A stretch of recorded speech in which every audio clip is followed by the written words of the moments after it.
Thank you, Mr Speaker. I wasn't going to mention the Mana by-election, but as the member, Mr Hughes, opened the door, I'm very happy to go through it. And look, I congratulate Mr Whawhau, and I look forward, as all honourable members do, to him... Whawhoi, thank you. I look forward, as I'm sure all members do, to him taking his seat in this House. But it was a Pyrrhic victory, really, wasn't it, Mr Speaker? When you think about all the resources, all the union resources, they were trucking protesters up from Dunedin, for goodness sake, and of course they do have a surplus of them down there.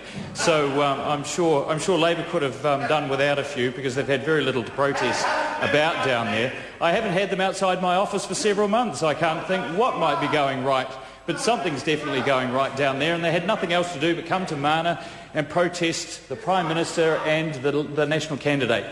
And really, as the Prime Minister said, it was the best feeling anyone could have coming second. Never thought coming second would feel so good. And the Leader of the Opposition did say this was a referendum. This was a referendum on the government.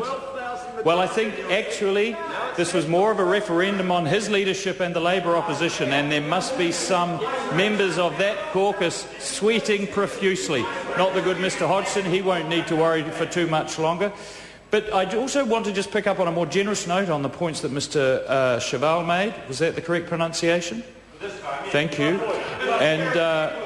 And his very generous comments about the temporary select committee that was set up, because I thought they did an outstanding job. I wasn't a member of that select committee, but like many of us, we'd spent some time on there.